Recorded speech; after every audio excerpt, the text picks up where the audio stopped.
একটু এদিকে দেখান। মা মিষ্টি খান, মা মিষ্টি খান।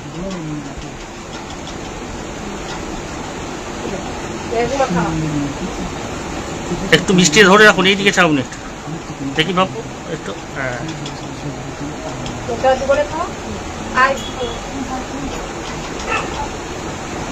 এদিকে একটু।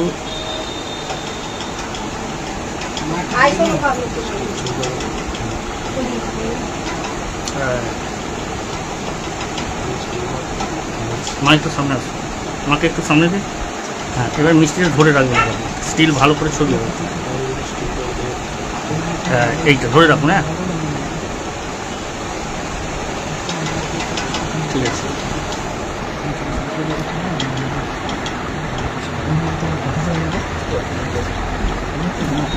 মিষ্টিটা খান।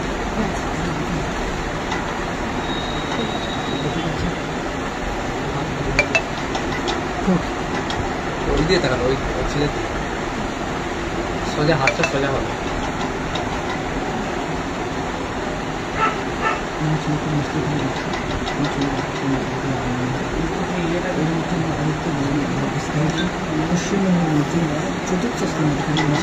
এই মুহূর্তে আপনাদের দেখাচ্ছি সরাসরি সংবাদ সম্মেলনের ফেসবুক পেজের লাইভে।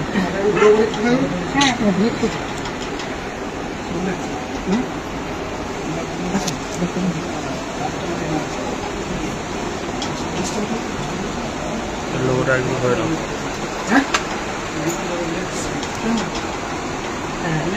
সাফল্য নিয়ে কি বলবেন? হ্যাঁ আমি বলবো যে বাড়িতে বাবা মায়ের গাইডেন্স আর টিচারদের সহযোগিতা আর নিজের কনসিস্টেন্সি মেনটেন করলে একটা ভালো রেজাল্ট এইচএসসি করবে। কীভাবে জানতে পারবেন? আর আমি তো রেজাল্ট করলে দেখিনি, আর প্রেস কনফারেন্সও শুনছিলাম না, কিন্তু বাড়িতে জেঠুর মেয়ে মানে আমার দিদি প্রেস কনফারেন্সটা লাইভ দেখছিল, আর দিদি প্রথম জানান যে রেজাল্টের। কত নাম্বার পেয়েছো তুমি? আমি 493 পেয়েছি। কেমন লাগছে? খুবই ভালো লাগছে, এরকম আশা করিনি। মাধ্যমিকও একটুর জন্য আটকে গিয়েছিল আর কি, 2 নাম্বারের জন্য, তো সেইটা এখানে পূরণ হয়ে গেল। এরপরে কী নিয়ে পড়ার ইচ্ছা রয়েছে? মেডিকেল লাইনে যাওয়ার ইচ্ছা আছে। কেন মেডিকেল লাইনে যাওয়ার ইচ্ছা কেন? কোভিড সিচুয়েশনের সময় সমাজে ডক্টরের যে ইম্পর্টেন্স সেটা বুঝতে পেরেছেন, তাই সোসাইটিকে সার্ভ করার ইচ্ছা আছে।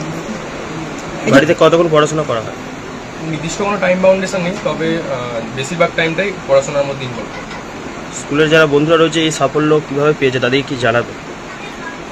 হ্যাঁ স্কুলের বন্ধুরাই তো তারপর অনেক কংগ্রাচুলেট করেছে। বন্ধুদের ছাড়া তো এগোনো যায় না, বন্ধুরাও পড়াশোনার বিভিন্ন জায়গায় পড়াশোনার পুরো জার্নিটায় নানা রকমভাবে হেল্প করেছে, সবারই সমান। কোন স্কুলে পড়া হয়? বড়ডঙ্গর রমানাথ স্কুল থেকে কতটা সাহায্য করেছে স্যার? স্কুলের টিচারদের গুরুত্ব তো অনস্বীকার্য, তারা যখনই যেটা ডাউট হতো রিজলভ করিয়ে দিতেন, কিংবা বিভিন্ন প্রাইভেট টিউশনের টিচারদের গুরুত্ব সমানভাবে রয়েছে, সবাই হেল্প করেছে। কটা শিক্ষক ছিল? সব সাবজেক্টেরই ছিল, সায়েন্সের সাবজেক্টগুলো বেশি এমফাসাইজ করতাম আমি। ক ঘন্টা করে পড়া হতো? পড়ার সেরকম কোনো নির্দিষ্ট টাইম বাউন্ডেশন ছিল না, কিন্তু বেশিরভাগ টাইমটাই পড়ার মধ্যেই নয়। পড়াশোনা ছাড়া আর কি হবি ছিল? ছবি আঁকতে ভালো লাগতো। একটু নাম? আমার নাম অরিত্র কুমার চক্রবর্তী। বাবা ছাড়া যেহেতু সমস্ত গাইড এখানে আসার পর বাবা তো আমার এখানে থাকে না, বাবা কলকাতায় জব করেন, তো বাবার ভূমিকা জেঠু পালন করেছে। জেঠু বিভিন্ন রকমভাবে আমাকে সাহায্য করেছে, যখন যেটা দরকার হয়েছে। বাবা প্রাইভেট ফার্মে জব করেন। সোশ্যাল মিডিয়ায় কতটা অ্যাক্টিভ? সোশ্যাল মিডিয়ায় আমার মোবাইলে ফেসবুক, ইনস্টাগ্রাম এসব কোনো অ্যাপ নেই, জাস্ট ইউটিউবে এডুকেশনাল পারপাসের জন্য ডাউনলোড করে গেছিলাম। আর নিজের মোবাইলও নেই, মায়ের মোবাইলেই যতটুকু দরকার হতো। এই যে ছেলেদের সাফল্য নিয়ে কি বলবেন? ছোট থেকে বললাম তো ভালোই, মানে প্রথম ছাড়া কোনোদিন দ্বিতীয় হয়নি। আর ওখানে কলকাতায় যখন থাকতাম তখন বাবা আর আমি পড়তাম, কিন্তু এখানে আসার পর ওর মেজর জেঠু খুব ভালোবাসে, পড়াশোনার সমস্ত দিক থেকে সাপোর্ট, ভর্তি করা, মানে প্রাইভেট টিউশনে নিয়ে যাওয়া নিয়ে আসা সমস্ত কিছু মেজর জেঠু এখানে আসার পর করেছি। আর বেশিরভাগটা সময় পড়াশোনা নিয়েই থাকতো, মানে অন্য কিছু নিয়ে নয়, ঘর থেকে খুব একটা বেরোতো না, ওই প্রাইভেট টিউশন যেত আর হচ্ছে যে এখানে ঘরেই পড়াশোনা করতো। একটু আমার নাম দিদি? আমার নাম পুষ্পিতা চক্রবর্তী। কী করেন আপনি? আমি হাউস ওয়াইফ। আমার বাবা কী করেন? বাবা একটা প্রাইভেট ফার্মে জব করে, বাড়ি- কলকাতায় থাকে। বাড়িতে কি করতো সারাদিন বাড়িতে যেদিন ছুটি সারাদিন থাকতো? অ্যাকচুয়ালি পড়াশোনা নিয়েই থাকতো, খুব অন্য কিছু করতো না। তো নিজের ক্লাসের বই ছাড়াও এক্সট্রা ফিজিক্স বা ম্যাথ, কোনো অন্য বাইরের কোনো বই, এগুলো পড়তে ভালোবাসে আর কি, আর একটু ড্রয়িংটা করতে ভালোবাসে। খেলাধুলার কি কি না ভালো না, খেলাধুলায় খুব একটা মানে ইন্টারেস্ট নেই, খুব একটা ঘর থেকে বেরোতো না। খাওয়া দাওয়া কি পছন্দ করে সবচেয়ে বেশি? অ্যাকচুয়ালি গ্রামের ছেলে তো মুড়িটাই বেশি পছন্দ করে, মুড়ি খেতে খুব ভালোবাসে একটু। কটা ছেলে মেয়ে আপনার? আমার দুই ছেলে, এটা কি বড়? এটা বড়। হ্যাঁ, ছেলে তো ডাক্তার নিয়ে পড়তে চাই, হ্যাঁ। তো ছেলের জন্য কি বাচ্চারা মানে গোটা গ্রামবাসীর জন্য ডাক্তার হলে কি পুরো এই গ্রামের জন্য কি- ডাক্তার হওয়ার আগে সবার আগে বলবো তুমি একজন ভালো মানুষ হও, তবে তুমি একজন ভালো ডাক্তার হতে পারবে। আর ডাক্তার হয়ে তোমার যেটা চয়েস তুমি অবশ্যই তুমি বাইরে করবে, কিন্তু গ্রামের মানুষদের ভুলে না গিয়ে এখানে মানুষের জন্য কিছু করুক, এটা আমি চাই আর কি, পাশে থাকুক। ছেলেকে কিভাবে গাইড করেছিলেন? ছোট থেকে যেরকম সব মা করে সেই রকমই ম্যাক্সিমাম আমি ছেলেকেই সময় দিতাম। আমি নিজে পড়াশোনা করে চাকরি করতে পারিনি, কিন্তু পাইনি আর কি, কিন্তু ছেলের সঙ্গেই বেশি সময়টা কাটাতাম, পড়াতাম ম্যাক্সিমাম সময়। তারপর একটা সময় দেখলাম ওর নিজের বোধটা চলে এলো, আর বলতে হয় না পড়ার কথা। এইরকম বদমাইশ ছিল? একদম না, ছোট থেকেই শান্ত, কোনোদিন কোনো দুষ্টুমি কিছু করে দুষ্টুমি ছিল না, কখনোই না। আপনাদের বাধ্য ছিল। আপনাদের ফ্যামিলিতে এরকম র্যাঙ্ক কেউ করেছে? না, এর আগে কেউ করেনি, এই প্রথম। তবে আমাদের জয়েন্ট ফ্যামিলি, বাড়ির প্রত্যেকে ওকে হেল্প করেছে। জেঠু জেঠিমা এখানে ম্যাক্সিমাম বেশি হেল্প করেছে, মেজো জেঠু আর কি। বাবা তো কাছে থাকে না, জেঠু বেশি হেল্প করেছে। মেজরের নাম কি? মেজো জেঠুর নাম বিনয় চক্রবর্তী। উনি আছেন? না, উনি আজকে নেই, অ্যাকচুয়ালি উনি পুজো করেন তো বেরিয়েছেন। উনি থাকলে খুব খুশি হতেন, মানে ওনার অবদান অনেকটা, মানে ওটা অস্বীকার করা যায় না। জেঠু ছাড়া ও এগোতেই পারতো না। ছেলের এই এত বড় সাফল্য আপনি কতটা খুশি হয়েছেন? হ্যাঁ, খুব খুশি হয়েছি। তবে এরপর নিটটা তো ক্যান্সেল হয়ে গেল, ওটা ভালো রেজাল্ট করেও ছিল, 690 পেয়েছিল 720-তে। ও নেক্সট টাইম নিটে ভালো করলে আরও খুশি হবে। দেখছেন মানে একটু দেখে দেন না। হ্যাঁ। দেখছেন সেই ছবি সরাসরি অডিক্টর যে পড়ার ঘর, বই খাতা দিয়ে সাজানো। আপনি দেখছেন চারিদিকে কিন্তু বই, এবং আরও কথা বলার চেষ্টা করব। কি বলবেন এই যে এই তো অরিত্য হচ্ছে আমার দেওরতো হয়, আর সে পড়াশোনা ছাড়া কিচ্ছু জানে না। সে দিন রাত পড়াশোনা করে, রাত 4:30 5টা ওরকম সময় শয় আর কি। আর তার বাবা বাইরে থাকে, সমস্ত গাইড মানে ও জেঠু করে, যাবতীয় যা দরকার হয় সমস্ত জেঠু এনে দেয়। সাইকেল শেখানো থেকে, ছোট্টবেলা থেকে সাইকেল শেখানো থেকে, তার পড়তে নিয়ে যাওয়া নিয়ে আসা সমস্ত কিছু তার জেঠু, মেজো জেঠু করে। কেমন ছেলে কেমন? ছেলে খুব ভালো ছেলে, কোনো দিকে মন নেই, পড়াশোনা ছাড়া অন্য কোনো নাই, সব সময় মানে বাড়িতেই থাকে। কিছু আবদার করতো আপনাদের কাছে খাওয়া দাওয়ার বিষয়ে? হ্যাঁ হ্যাঁ, কি খাওয়া দাওয়া সব করতো? সময় এসে বলতো যে মা আজকে হচ্ছে পাপড়ি চাট করো, যে মা আজকে রাইস করো, সব সময় এসে এটা যে। আর একসাথে সবাই মিলে আমাদের সন্ধ্যেবেলা সব চা খাওয়া হয়। সন্ধ্যেবেলা যখন চা খাওয়া হয়, সারাদিন বেরোয় না, আর সন্ধ্যেবেলাটা সব একসাথে। আমার 3 মেয়ে আর কি, আমার 3 মেয়ে, 1 মেয়ে বাইরে থাকে, আর 2 মেয়ে সব একসাথে বসে আমাদের চা খাওয়া হয়। এই 2 দেওরকে নিয়ে, আর আমার 2 মেয়ে নিয়ে, আর আমার যাকে নিয়ে সব একসাথে খাওয়া হয়। জয়েন্ট ফ্যামিলি আপনার? হ্যাঁ, আমাদের জয়েন্ট ফ্যামিলি প্রথম আপনার নাম থেকে। দিদি? হ্যাঁ, আমার নাম? আমার নাম রূপা চক্রবর্তী। আমি তো আমার মেয়েরা কি করেন? আমার মেয়ে একটা হচ্ছে CMRI প্যারামেডিক্যাল পড়ে চাকরি করছে, আর 2 মেয়ে, 1 মেয়ে হচ্ছে মেজো মেয়ে ওই ব্যাংকের প্রিপারেশন নিচ্ছে বাড়ি থেকে, আর ছোট মেয়ে উচ্চ মাধ্যমিক দিয়েছে, ওই 401 পেয়েছে আর। হ্যাঁ, তাই ভাই গাইড করে। ওই মানে আমার মেয়ে একটু বড়, এ 3 মাসের ছোট, আর ওই ভাই দেখিয়ে দেয় সমস্ত কিছু, আমার মেয়েকেই দেখিয়ে দেয়। মানে ওর কাছে পড়াশোনা যা আটকায় যাই করো, ভাইয়ের কাছে আসে, এসে 2 ভাই বোনে পড়াশোনা করে। অরিত্তর পড়াশোনা রুম এটাই? হ্যাঁ, এর পড়াশোনা করে ছোট থেকে, খুব ছোট থেকে, বিশাল বুদ্ধি ওর। ছোট থেকে পড়াশোনা ছাড়া কিছু জানে না ও। আর ওই ভাইটাও তাই, ওর ভাইও খুব পড়াশোনায় ভালো, ভাইটাও ভালো, ওই দাদার মতনই ভাইটা। আগামী দিনে তো ডাক্তার হতে চাইছে, কি বলবেন এই বিষয়ে? ডাক্তার হতে চাইছে, ডাক্তার একটা বাড়িতেই, যেমন আমার বড় ভাসুর এমনি কোয়াক ডাক্তার ছিল, বড় ভাসুর, আর সেই অনুপাতে সে এবার হয়ে গেছে, বয়স হয়েছে, ওই জন্য বাড়িতে একটা ডাক্তারের প্রয়োজন।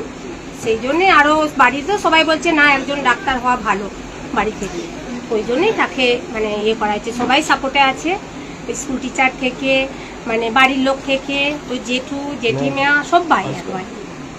ঠিক আছে। Thank you. আপনারা দেখছেন সেই ছবি সরাসরি। এই যে রুমটা, পুরো রুমটাই কিন্তু তার যে ছোটোবেলা থেকে পড়াশোনার, একদমই কিন্তু এই রুমের থেকেই বলে জানালেন। দেখতে পাচ্ছেন বই খাতা পেন, পড়াশোনার যাবতীয় জিনিস, এবং সেই রুমটার ছবি আমি দেখাচ্ছি আপনাদেরকে সরাসরি। রুটিন কন্টিনিউ কোন দিন কোন সাবজেক্টে রয়েছে, তার জন্য কিন্তু দেয়ালে ছোটোবেলায় যেমন সেই জায়গা থেকে সেই ছবি আপনাদের দেখাচ্ছি সরাসরি সংবাদ সম্মেলনের ফেসবুক পেজে লাইভে। পড়াশোনার বিশেষ অর্থ বা রুম কিন্তু এটাই তার, এই রুমেতেই তার কেটে গেছে পড়াশোনা।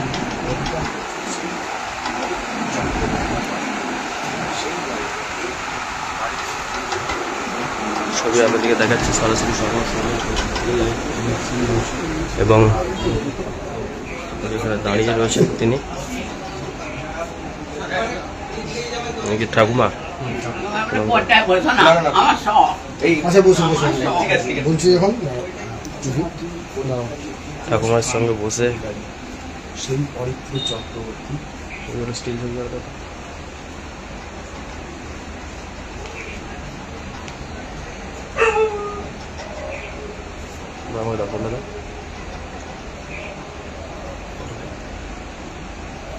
দেখতে পাচ্ছেন আমাদের বিভিন্ন গলা জড়িয়ে আজকে আনন্দ উপভোগ করছেন। সেই অরিত্র চক্রবর্তী উচ্চ মাধ্যমিক পরীক্ষায় তিনি ৩য় স্থান অধিকার করেছেন।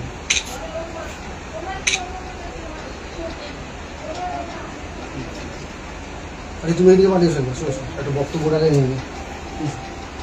বসে গানে বসে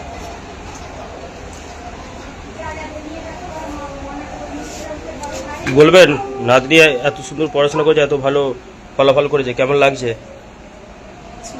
শুনতে পায় না তো, মা শুনতে পায় না, মা শুনতে পায় না। শারীরিকভাবে সমস্যা আছে। একবার আয় তোমার একটা মিষ্টি খাই দিয়ে মনে একটা ছবি তুলে নে। আয় একবার। এটাটা ধরুন, ওই যে আসছে। ওই যে আসছে আসছে। মিষ্টিটা যখন খাবে একটু ভিডিও করে গেল, দুটো স্টিল চুপ আসছে আসছে দেখাচ্ছে সেই ছবি। আসছে দাঁড়াও, আসছে বাবু শুনে। এই যাবতীয় বই কি ওরই? সব এই ঘর ওই ঘর এগুলো সব বই। ওটা ঘরে খালি বই রাখা হ্যাঁ আছে। শুধু বই ভর্তি। দেখতে পাচ্ছেন একদম বাড়ির চারিপাশে কিন্তু বই খাতা, ছোটবেলা থেকে সমস্ত রকম বই খাতা সঞ্চয় করে করে রেখেছে। মূলত হ্যাঁ এই ঘরেও আছে বই, আপনি ঘরে দেখতে পাচ্ছেন পুরো রুমে দুটি বাড়ির ভেতরে বইয়েতে ভর্তি। আপনাদেরকে দেখাচ্ছি সেই ছবি। মূলত ছোটবেলা থেকে যাবতীয় বই যে পড়াশোনা করেছে সমস্ত বই কিন্তু গচ্ছিত করে রাখা আছে।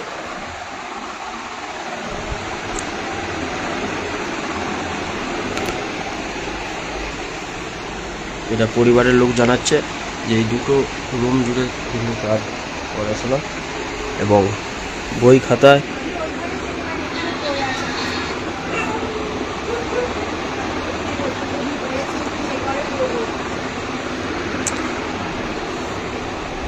ছবি আপনাদের দেখাচ্ছিলাম সরাসরি সংবাদ সম্মেলনের ফেসবুক পেজে লাইভে। বাড়িতে সব মিলিয়ে খুশির হাওয়া। তো তাদের পরিবার থেকে এরকম র্যাঙ্ক এর আগে কেউ করেনি, পড়াশোনার এই ফলাফল কেউ করেনি বলে জানাচ্ছেন। আপনাদের দেখাচ্ছিলাম সরাসরি সংবাদ সম্মেলনের ফেসবুক পেজে লাইভে। সমস্ত খবর দেখতে সবার আগে অবশ্যই চলুন। এবার হাতের কাছেই মিলবে অত্যাধুনিক ও নির্ভরযোগ্য স্বাস্থ্য পরিষেবা। আরামবাগ, খানাকুল ও পরশুরা থানা এলাকার মানুষদের জন্য এক বড় সুখবর। খানাকুলের সেকেন্দারপুরে গড়ে উঠেছে একটি আধুনিক ও সুসজ্জিত nursing home, lifeline health care. Director Sanjay Palu. এই নার্সিং হোমে রয়েছে 24 ঘন্টা রোগী দেখানোর ও ভর্তি করার সুব্যবস্থা। সঙ্গে রয়েছে বিনামূল্যে অ্যাম্বুলেন্স পরিষেবা। অভিজ্ঞ পরিষেবা ও যত্নশীল ব্যবস্থাপনায় আপনার সুস্থতার নির্ভরযোগ্য ঠিকানা লাইফলাইন হেলথ কেয়ার। যোগাযোগ 9735481158 7432984404।